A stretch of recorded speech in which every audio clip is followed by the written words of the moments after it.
Hey there, I'm Tony from Marathon Mates. In this episode, we will be joined by our marathon mate, Kaye Maas. She's a true trailblazer when it comes to trail running and is a staunch volunteer at some of our best events here in Queensland.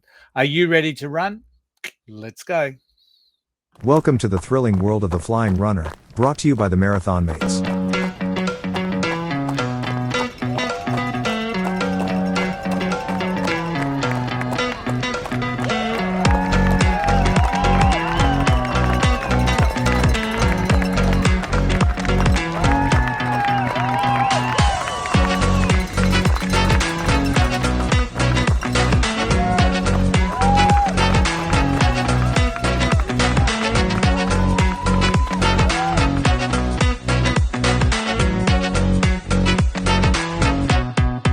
Hey there, everyone, and welcome back to the Flying RuNR Podcast. This week, we speak with our good mate, marathon mate, Kaye Maas. Now, we originally met Kaye and her husband, Jed, at the Australian Outback Marathon in 2021, and that was a truly memorable experience. How are you, Kaye, and welcome to the show. Thank you for having me, and yes, really good. Now, we'll get to know Kaye a little bit more as we go through the show, but before we do anything else, I've got to say g'day to my fellow co-hosts. We've got Tim and Tara from Team Ellis Running. How are you guys going? And more importantly, how's the week been? We've been really good. I think we've trained separately for most of our runs this week, which is really, really weird. Not to run together. I don't think we did one treadmill run together. Tim started work early one day this week, so I did a treadmill run by myself. We did a walk we did a run on Friday, and we did park run, but that was separate. And then I went away for the weekend with girlfriends to Noosa. So I did the Noosa National Park walk, and Tim did a 21K run at our normal training spot. I have no idea what this walking thing is she's talking about. But apparently she's into walking. So gotcha. Yeah, So park run was still an event, but wasn't it for you guys? Yeah. We went to Mitchelton Park Run, which is a local one to us. And as per normal, you end up running into people that you know. We went there knowing that some of our friends from Wynnum Park Run were there, Sharon and Ross, who we met doing Dopey actually back in 2019.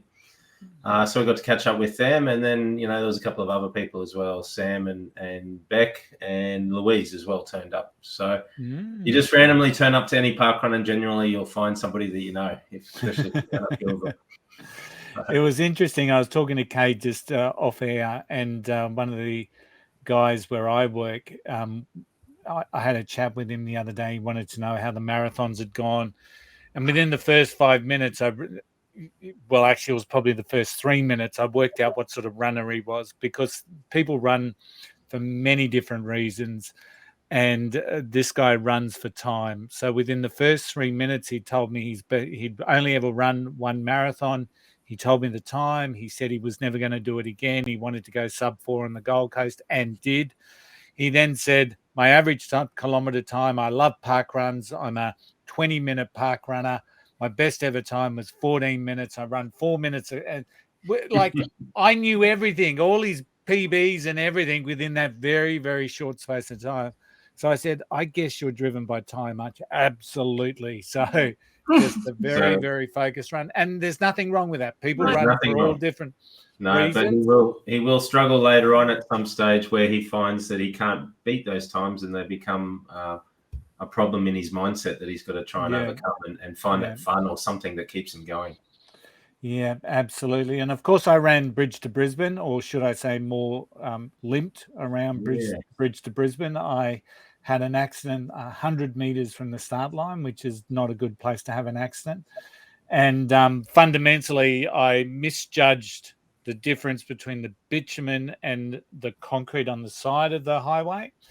And I rolled my ankle, and it's the first time ever I just lost control of everything. So I've had the whole weight come down on a twisted ankle, and I'm probably not training for at least, I would imagine, the next 2 weeks. It's not a pretty sight at the moment, but just a really good a message there for everyone. Stay tuned into your surroundings. I picked up that the concrete was a concave, but I hadn't picked up the difference in height between the bitumen and the concrete. And obviously that's where my right foot landed on, where there was nothing there for it to land on. So I can still laugh about it, but it's not very pleasant. Now, Tim, I've noticed you put something in the show notes, a 5,000 kilometer hydration pack. Yeah. What's that? Well, I'm all excited by this, but no one else seems to be. I put it up on my Strava and on my socials, and no one made any comment about it, and I was disappointed. But my hydration backpack that I carry with me on my long runs has ticked over 5,000 kilometers of journey with me. It's a major milestone, 5,000 kilometers, and no one's celebrating it except for me. I think it's pretty awesome to see. So do you have it as part of your gear on Strava? So you always know when you run with the hydration? Well, it's on, on Garmin. I record it on Garmin for my long runs, but it doesn't go onto Strava. But I mentioned it in the comments on Strava, but not one comment from anyone saying well done to the Camelback. So it's gone for about 290 long runs for me to get the 5,000 kilometers, and I've got it back in 2017, I believe. Wow. And it looks like you got it in 1917. It's pretty worn, that's for sure. When I first saw the note, I thought it said a $5,000 hydration pack, and I'm thinking they're obviously paying you far too much for where you are. It's all the sponsorship from this podcast. So Camelback, if you've got a $5,000 backpack out there, I'm quite happy to trial it. And run with it. You'd actually just be happy with the new one that actually doesn't. Kaye, obviously you'd have hydration packs. Have they done 5,000 Kaye? I don't know. That'd be an interesting question. I mean, you clock your shoes. I've not thought about clocking my hydration pack, but yeah, I'm on to my second one now. Yeah, they become very good friends. Yeah.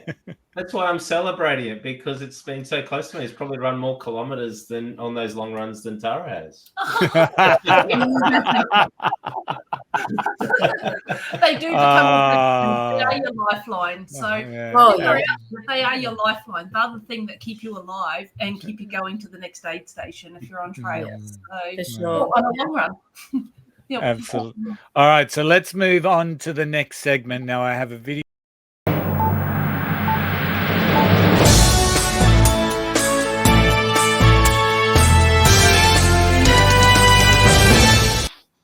Now, we had a busy weekend when it comes to marathons around the world. Amsterdam Marathon ran.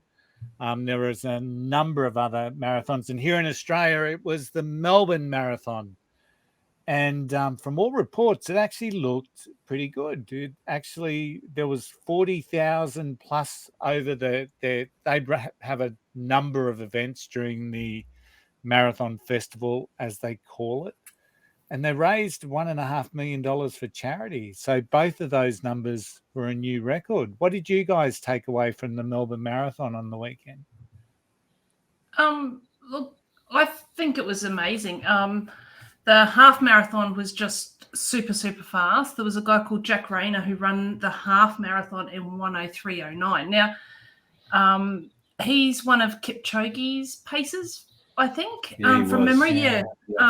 For the breaking two. We had Jen Gregson in 1:10. So that's she came third at the marathon in the Gold Coast. So she's smashed out that half marathon really well. The marathon was won by Gemma Maney. Yep.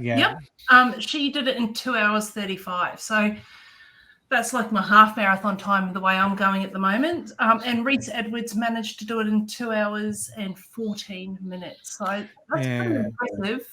There is a little bit of elevation on that course. Yeah, especially towards the end of it. We ran the course in 2019 as you're coming through one of the gardens near the MCG. There is a lot of elevation. But I love Jack Rayner. I've seen him run the half at, when we ran the Gold Coast and Sunshine Coast. He's got this big porn star moustache. Yep. Anyone who can rock a porn star moustache is all right in my books. But interestingly, Reese Edwards, who won the Melbourne Marathon, is self-coached. Yes, just like Melbourne Kipton. Yeah.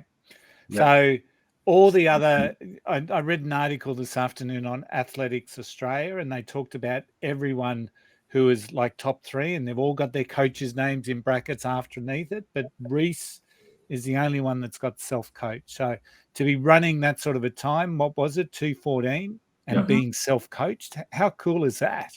Yes, no, it's very quick. One of the things I noticed, though, it's surpassed now Gold Coast, I think, as far as participant numbers, and it probably sits in that number 2 spot for marathon events in Australia. You've got Sydney now, and then you've got Melbourne, and then Gold Coast as far as festivals and weekends go. But the thing is, it's not seeming to attract the big international runners to it. There's not a lot of international quick runners there. They're all local runners, which is great to see Australians getting on the podium. But Gold Coast gets internationals there from Japan, from Asia, from Africa.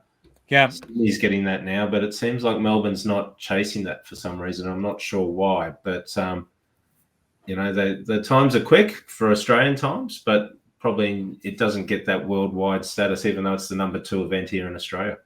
Yeah, it's a great event. We enjoyed running it, but by the same token, it can be quite boring in parts. So it's just one of those events, I think, that just what's the word I'm looking for?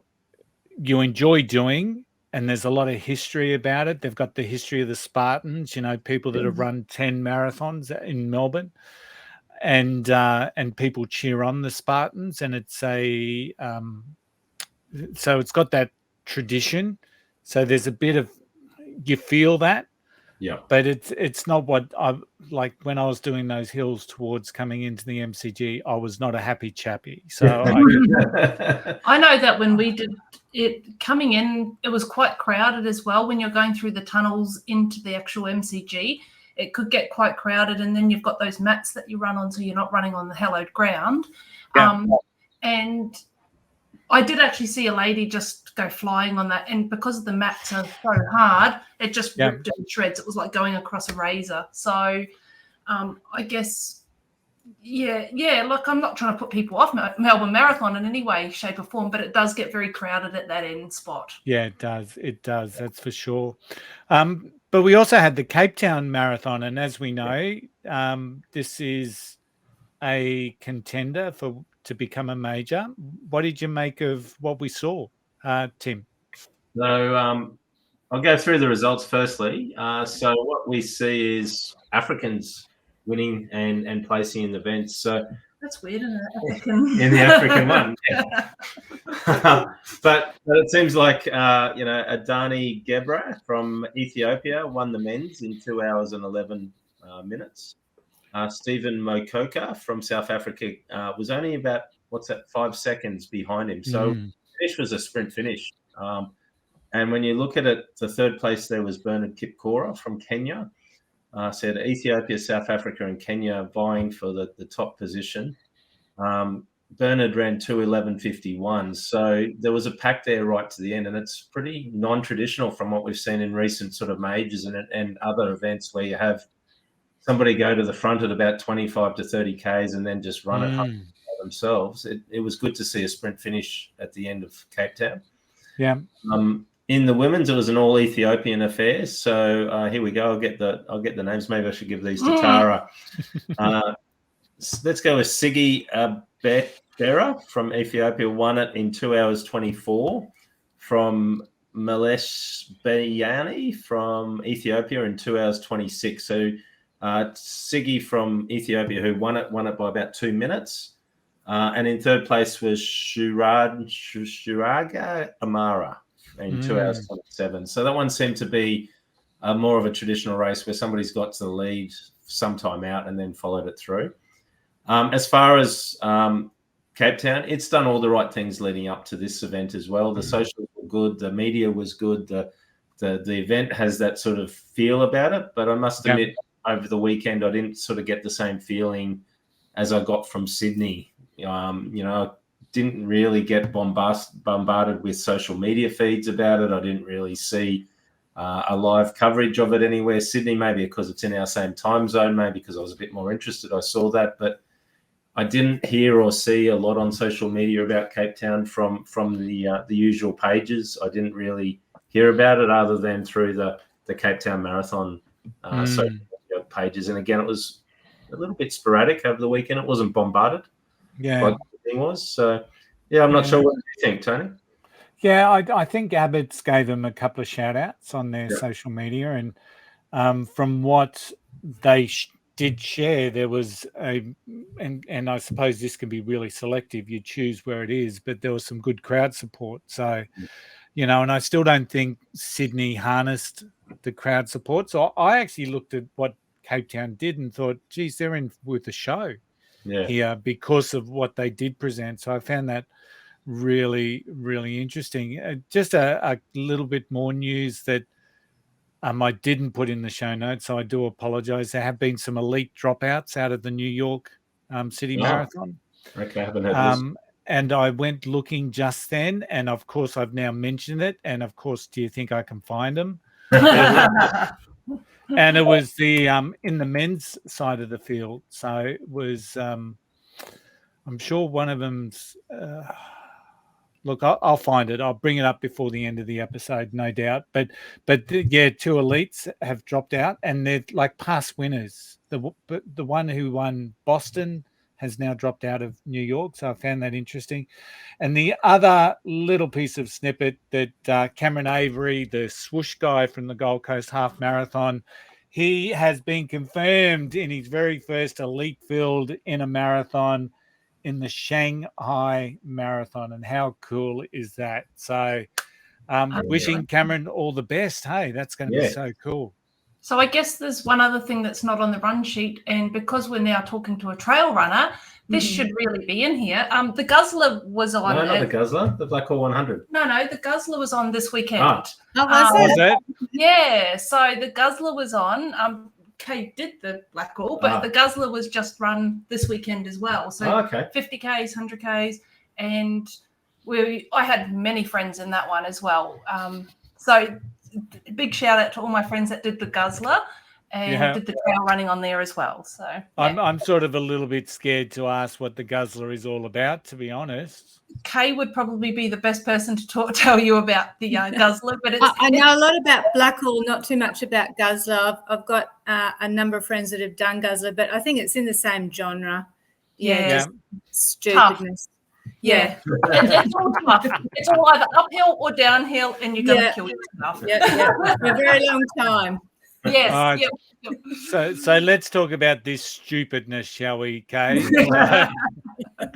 and let's start with the Black Hole 100. It was just run the last weekend, and you ran in the 50K race, which is awesome to see, showing a very respectable time of a tick over 10 hours. So we'll have a little bit of a chat around that in very hot, humid and trying trial conditions. So how was the event, Kaye? How did you feel you went?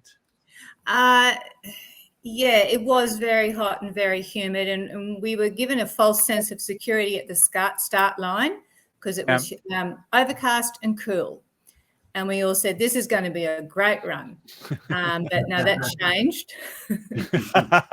Welcome to Queensland. Yeah, because there's a section in the course for the 50, it's about 20K in. You hit what they call the bluff. And the bluff is 2 kilometres of up. No shelter, in the middle of the day, very hot. And it's the bluff that gets a lot of people. And this year was no exception. That's where a lot of people pulled the pin. A lot of heat stroke happening, a lot of dehydration, a lot of vomiting. That's just part of the way it goes. So that's a very hard section to get through. So that was tough. This is my 3rd time that I've done it. That is the first time I've had to stop and rest going up the bluff. Wow. Yeah. Do you use poles when you're getting up? No. That's an interesting question though, because a lot of people do. Yep. And I did get chatting to a lady going up the bluff, and she gave me one of her poles, and we just sort of used a pole each. I'm not convinced it's for me. A lot of, because you got to carry them. You're out there all day, then you got these poles to carry around with you. So I prefer not to, but a lot of people do like them, especially if you've got knee issues. Yes. Yep. Yeah. And I'm with you, Kaye. I've done numerous trail runs, and I've got poles, but I prefer to not use them as well. So I just find it easier not to. They're probably more useful going downhill if you're trying to go a little bit faster to balance yourself so you don't go flying down on your face. No, that's when you use your bum. Yeah, but I was telling Tony that I think roughly there's about, overall the three distances, there was 947 runners. Yeah. 137 people did not finish. Wow. Yeah, so there's about 1 in 7 people pulled out. Wow. And that's a record number of people for this event. This is their 10th year of running it, and that's the most people, because Jed was volunteering. He was back at the race precinct on one of the checkpoints, and he said at one stage all the officials were out. There's no cars anywhere. They're all picking up runners and injureds, and so it was a very high number of people this year that didn't get it. So Jed was the clever one. Yeah. yes, correct. All right, so let's look at some of the results. The 100K event. Tim, I know you guys like talking about doing ultras, and while we were away in Chicago, there was a lot of talk about the group around doing things like comrades, and we saw our good friend Terry Frew talking again on Facebook about comrades, and you're encouraging him, Tim.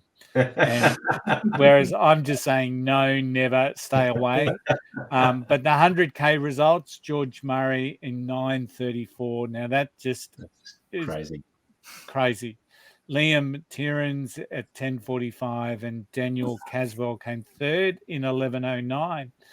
And then you look at the women, and we had Bua Barley at 11:41.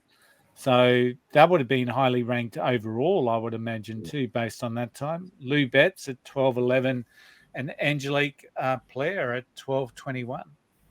So Kaye, roughly in the 100Ks, do you know roughly how much elevation that would be that they're running in that? Because obviously, I know the 50K is 2,500 meters. Yep. So yeah, I don't know about the 100. Over 3,500 meters of elevation, you'd think in 100 kilometers, and the winner ran it in more than 10 kilometers an hour. It's pretty awesome what they do on those trails. I cannot even think of that. Yeah. I mean, the guy that won the 100 was quicker than me doing the 50. So he passed me. I'm trying to stay alive, and he just ran past me. I just know he's going for his Sunday run, and he's just fresh for the croissants that he's getting from the local bakery. Yeah. Oh, you do have to pull out the motivation carrots. There's that can of Coke Jed's going to have for me at the finish line. And then there's the glass of wine afterwards. You just keep thinking those things. The sooner I finish, the sooner I get to them. Yeah, that's right. I can imagine. And so the winner of the 50K was Sam Dumaudi. Is that the way I say it? At 4:31. And once again, that's just phenomenal, beyond my comprehension. Ryan Patterson came second at 4:39, and Angelique Player at 12. Sorry, got mixed up. Grant Edwards, sorry, Grant, 4:49. And then with the ladies, of course, we had Jane Hoskin, 5:02, Sarah Ryan at 5:21, and Jessie Lawyer at 5:23. And of course, we had Kaye Maas at 10:09, and she came, I think, 136 in the gender category. So well done. Yay. Yay. Kaye. I finished. So Kaye, we met you at the Australian Outback Marathon, and my wife calls you to this day the smiling assassin, because I've never seen anyone come down that final stretch at the Australian Outback Marathon with such a really big smile on your face. It's like you were just having a wonderful day, and it was just, you're in the best possible place. Yeah, that's it. Is that you every time you run? No, but the longer runs I love. Yeah. Yeah. But the Outback Marathon, what I found it such a spiritual journey. I absolutely loved being there, especially the year we went, because that was at the COVID was still affecting everything, and the numbers were reduced. So the numbers weren't there that they had in previous years. So I found a lot of the time it was just me and the red earth, the mountains. Loved it. Yeah, we were the same. You were running in isolation in this place where it's just you and nobody, and 30,000 or 40,000 years of history in that location. And there was a lot of times where it was just Tim and I for quite some time. Yeah. So That was good. And that's what I love too about Blackhall. I get to spend the day in the bush. Because I'm not that fast, I get to spend a bit more time than others. I start at 7, I finish about 5. Yep. So that's just a day to myself, following the little orange ribbons that they have hanging from the trees. More or less successfully. I did get lost at one point, but it's just a great way to spend the day. I love it. And it's doing something that you love, so that's the most important thing. It doesn't Yeah. matter about times, as long as you're enjoying it. Yep. Times are irrelevant. Yeah, the times are there a little bit for me. Yeah, for sure. So, Kaye, what got you into running in the first place? That would be 3 months before I turned 50. I just felt unhealthy, and I thought, and said to myself, do you want to spend the rest of your life feeling like this? No. So I wanted to start running, but I was not game enough to go outside where people could see me, because I felt I couldn't do it properly. So I bought a treadmill. And I just started running inside, and 100 meters was all I could do. Did that for a week, then 200 meters, and then built it up to that. Got bored with the treadmill. So I thought, right, I'm going to go outside. We live semi-rural, so we don't get a lot of cars all the time. And because I was still worried I wasn't doing it right, I would run, and when a car came along, I would stop and walk. Oh, geez. Truly? Yeah. And then my daughter said to me, how about we do Mother's Day Classic? And I said, okay, caught up in the moment, agreed, we entered. When it got close, I was so scared, so nervous. Again, people just look at me and laugh. You don't know what you're doing. And I thought, just do it, get it over and done with, try not to come last, and never do it again. Well, it was history. And then you realize that other runners don't really care what other runners look like. Exactly. Once I had done it, and then I realized that people were not laughing at me, and it was just such a great feeling being part of a running event, and just started adding on to it. If it makes you feel better, Kaye, I still look like I'm just learning to run, and I've never done it before every single run I go on. So don't stress. People must go, oh, yeah, she's a learner, so don't worry. I don't care what they think. As long as you're doing what you love. So exactly, The worst thing you can do is look at a video of yourself running, but I hate looking at videos of me running, but that's okay. That's why I bought a video camera. So what's been your favourite running race or marathon or event that you've done? It would have to be the ultra trail events. Yeah. So ultra is anything greater than a marathon distance, Yes, I believe that's the definition. Yeah. And But, what's the or furthest? even a trail marathon, long distance trail, I really do enjoy. Yeah. Yep. As long as it's on the trail and not hitting that road. Yeah, I like road runs too, but I think with trail runs, the scenery, stop and take photos, I enjoy that part of it. Yep. And there's no judgment when you stop and walk up the hills.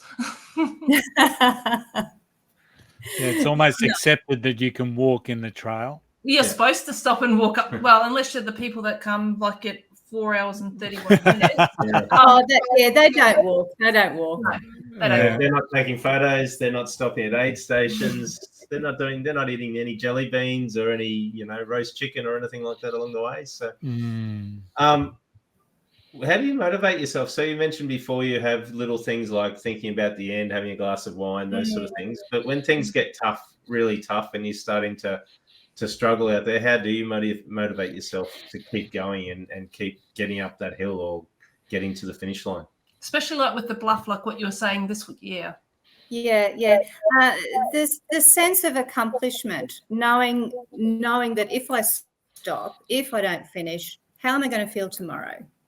So that's where you gather your mental strength and you keep going, because marathons, whether they be road or trail, it's a mental battle, not just physical. And so there's a lot of when I was going up the bluff the very first year, luckily there was no one around, because I did say a lot of swear words.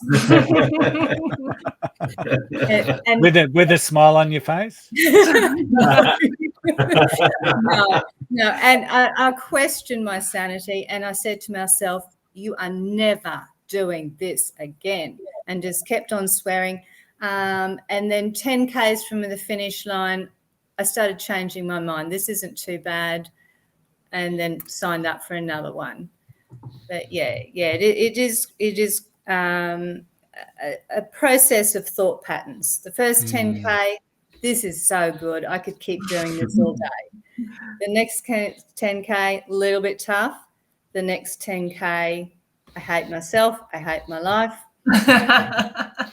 The next 10K, just get to the finish line. And then the last 10K, I love it. Yep. Yeah. We were having a conversation in Chicago about ultras, and I mentioned before, and one of the beer sponsors had a beer called Ultra something or other, and I was very, very clear on the day that was the only ultra I would ever What's the furthest you've raced? Okay, is it only 50? 50, yeah. What's that? Only 50? That's bloody amazing. I have set my sights on doing the 100 in 2025. Yeah. So I've made that known to people that that's what I'm doing. So I make myself accountable. Well, it's out there now on the podcast. Oops. So just let it know. You've got to do it. That's tens of thousands of listeners. So Kaye, sorry.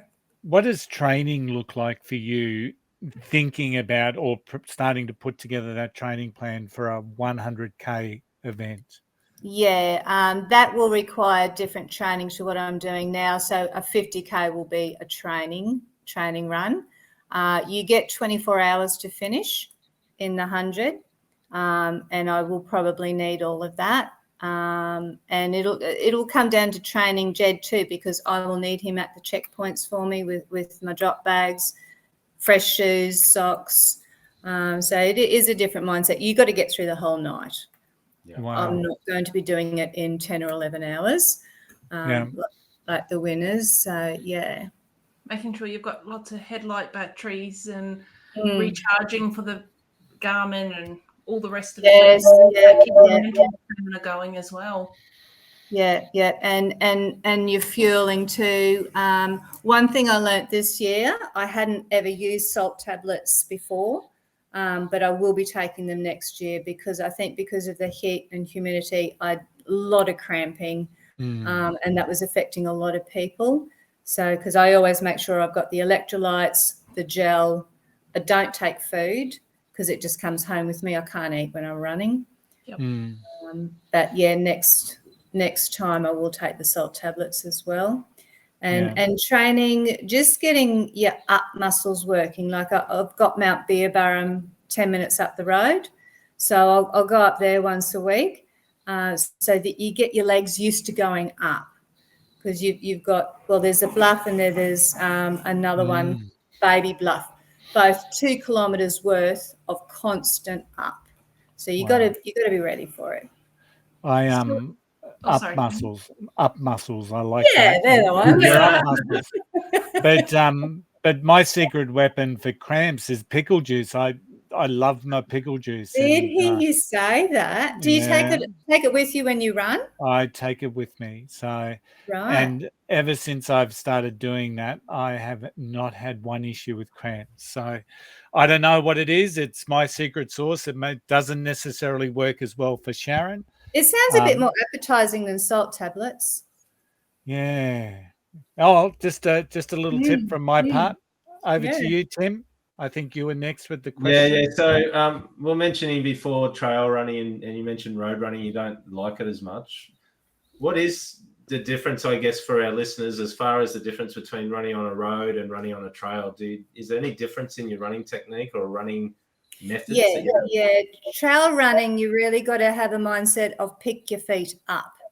And that's always going through my head because especially when you've been running 20, 30 kilometres in, you start getting fatigued, and I've got a nice mark on my leg to remind me to pick my feet up because you start tripping over things. So it is a different way of running. But the beauty of trail running too is when you're doing a road marathon, you're using the same muscles not hour after hour, but in trail running, you hit a creek bed, and you got to, if it's a wet season, you got to wade through the water. So you stop, you're using different muscles, you're climbing up, you're going down, you're climbing over tree trunks. So it's more interesting to running, and you're using all these different muscles, so you're not getting fatigued using the same muscles all the time. And I find it's less of an impact on me. Because another interesting outcome, last year I hadn't done much training for it running wise because I was coming out of injury, but my sports doctor had me doing a lot of strength training in the gym and just building up the muscles that were going to support my running muscles. And the interesting outcome from that, because I ran with a group of about a dozen other runners. After the run, the next week at training, they're all talking about how they were walking like a penguin. They needed help to sit down and getting out of chairs. The next morning, I just got up and went to make a cup of coffee. And Jed said, you're walking. He's very observant, your husband. Because I said to him the week before, we've got to do the shopping Friday night because I'm doing the Black Horse Saturday. I will not be able to walk on Sunday. That's the program.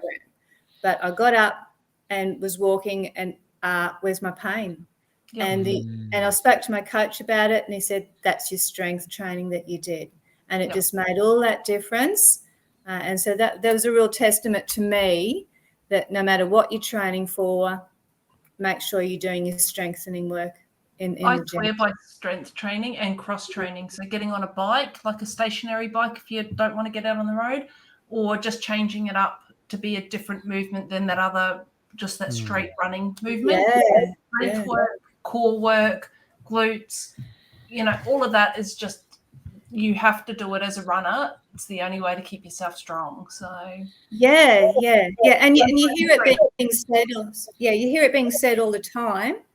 But to see the proof in the pudding, it was a real light bulb moment. It would have been, and especially after Berlin, Tara was talking about flat tracks and how it just works your same muscles over and over and over again. 42.2K. And it really started to play havoc with, I think it was your hips, wasn't it, Tara? So about half an hour afterwards, my hips, because I'm not used to staying in that same position, for Yeah. half an hour afterwards. I was okay after half an hour because I've done a lot of strength training, but that spending a lot of time on that same flat road. But can you imagine if you hadn't been doing that strength training, you would have been a world of pain. Yeah, I wouldn't have been getting up and down stairs the next day, I don't think. No. So it just helps when you wake up in the morning, your alarm goes off, it's gym morning. I don't really want to. And I just remember Blackall. Yep, you do. Yep. That's what it's about. Yeah. Oh, okay. So Equipment. Where are we up to? Shoes. Okay. Different shoes for trail running compared to road running, obviously. Yes. I know that the bottom of my trail shoes look like they've been put through a sander just from the trails. And my road, and they don't have that many kilometres on them compared to my road shoes sometimes, and they look like just they've been trashed. So different grip, different materials, different sizing. Do you do all of that sort of stuff as well? Yes, yeah. I go and get professionally fitted for all my shoes, and I do have a set just for trail running. Yeah, and sorry. What other special equipment apart from shoes, Kaye? Well, yeah, your vest, your hydration, or pockets full of all your goodies. Equipment wise, really just my vest, like no poles. But you'd need especially for your 50Ks, do you take headlights with you in case you're out there later? Yeah, you have to actually. It's part of the mandatory gear. If you're going to be out after 3 p.m., which I always am, you must have a headlight and a high-vis vest. Yep. I know that when we've done them before, we've had to have whistles, we've had to have space blankets, we've had to have first aid kits and all of that. Each race is different. The one we had to have thermal jumpers and warm clothing, waterproof seam sealed jackets and stuff like that. And each race has got different requirements, obviously, to what you need depending on where you're racing, isn't it? Yeah. So you got to have all your mandatory gear. And they make sure you've got it in bag check you and everything like that as well for Blackall, I'm assuming. The place getters will get checked, so I'm not worried about that. You might be next year when they're listening to this podcast. Oh yeah, your snake bandage. Sorry, I forgot about that. That's another mandatory item. Again, the amount of runners ahead of me, that again is not my issue. They're all gone by the time I come through. Yeah, they're scaring them away. Sounds like it sounds like the instructions you get when you're jumping out of a plane. You're going to get this life jacket with a whistle and a little blow-up light. But once again, potentially not the thing that I'm going to jump in and do. And I'm actually quite surprised. Well, I'm not surprised that Tim and Tara have done a trail. They've done just about everything. So what is the favourite type of trail that you run on? Oh, okay. I really love a trail run that incorporates some night running. It's a very, very different feel to running in the day, and it's quite unique. One of my favourites run is BUR at night, because you start off in the day, and when you get to about kilometre seven, the sun starts going down. You go into the night, you turn your headlights on. It's a whole different world.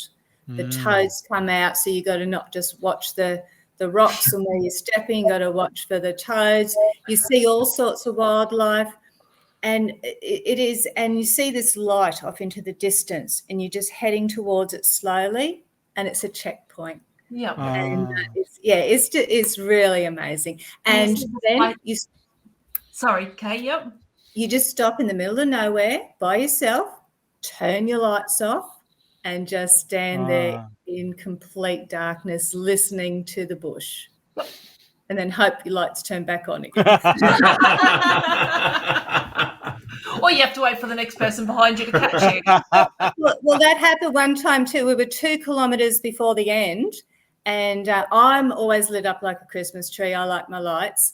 And I came up to one of the marathon runners, and her light was going. It was just about dead. So I was able just to peel off one of my lights and said, "Here you go," and she took that to the end. Yeah. But yeah, that is a really good experience. It's a really good community, the trail running community, that they share equipment and help each other out. Oh yeah. We have people we just see at the trail runs. We never see them any other time, but they're like our long lost family at the trail runs that we do.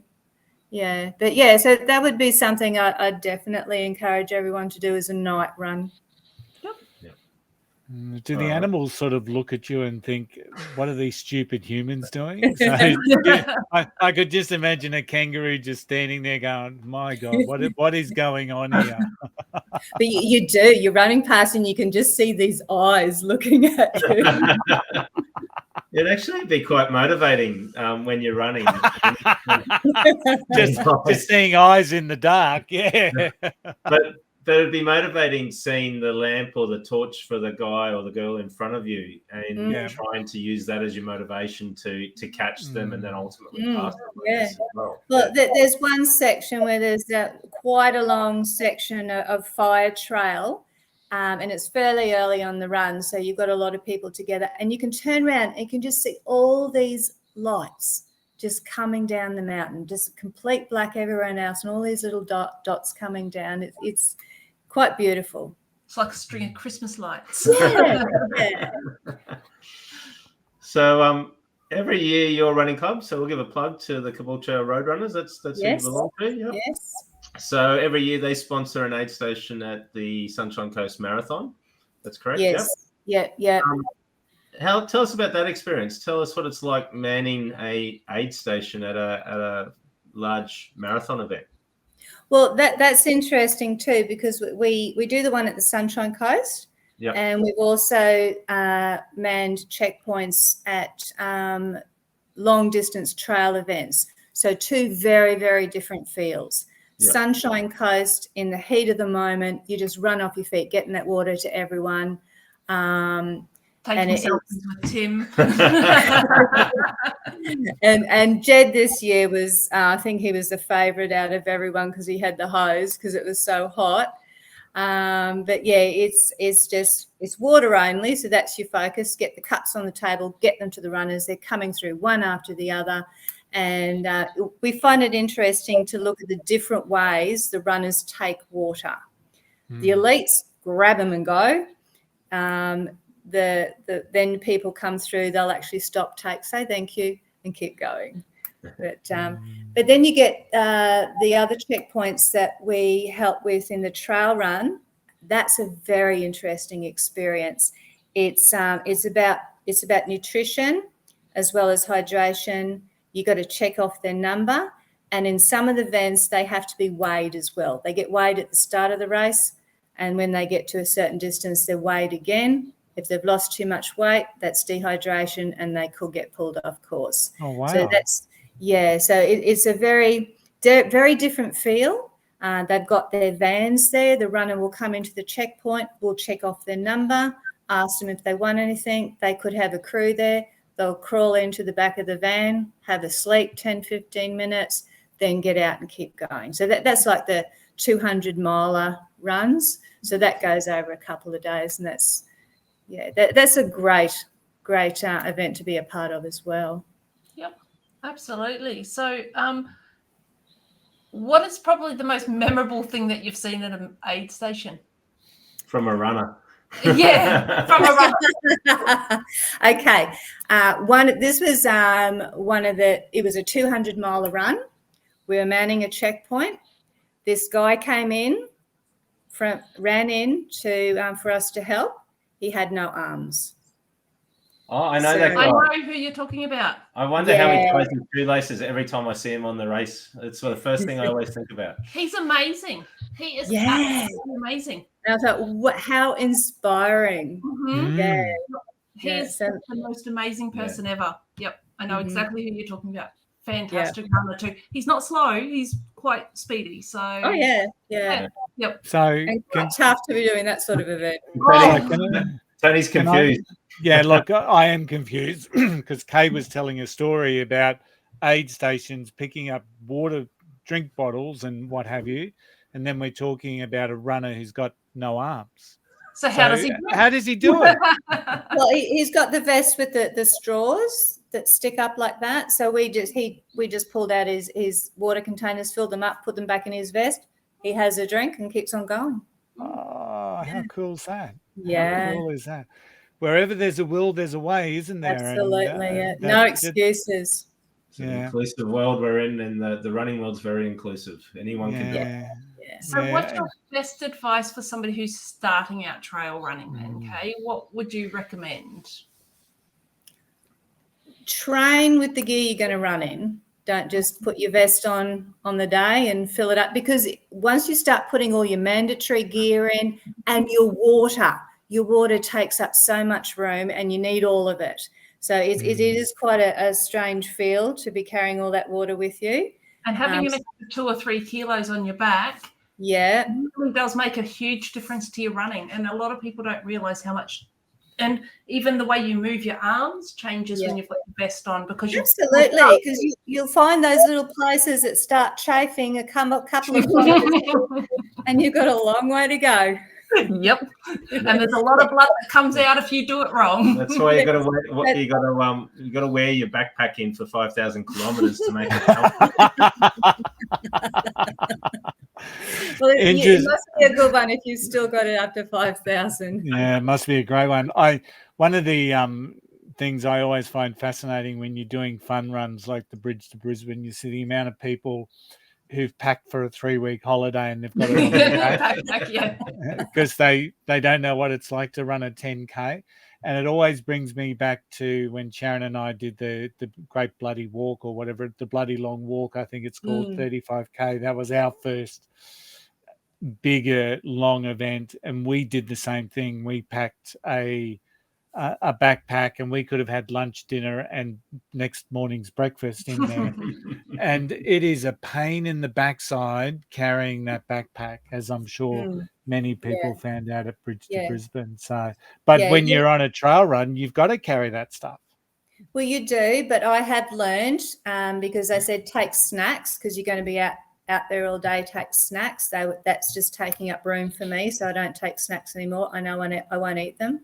But there's plenty of stuff at the aid stations. They've got the fruit, they've got the lollies, they've got the salted potatoes and the chips. So you don't really need to take anything.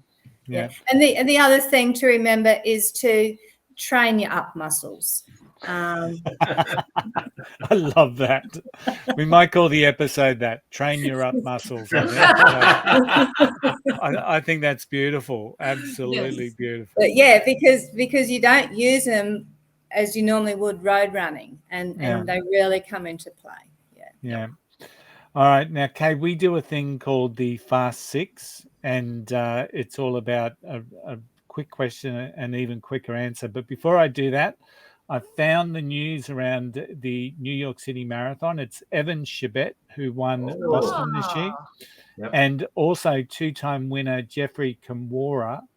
They've both pulled out of New York City Marathon for injury, or well, there's a little bit of intrigue about it at the moment. They're not really sure, and it's interesting seeing the Kenyan running politics that's happening out there on social media, because everyone's upset that Elliot hasn't congratulated Kelvin. So it seems like such a nichey little world, the Kenyan athletic team. But anyway, so Evan Chebet and Jeffrey Kamwara have pulled out of the New York City Marathon, and they were their 2 biggest names. So, all right. So, Kaye, Fast 5, is it podcast or music? Podcast. Best running advice ever given to you?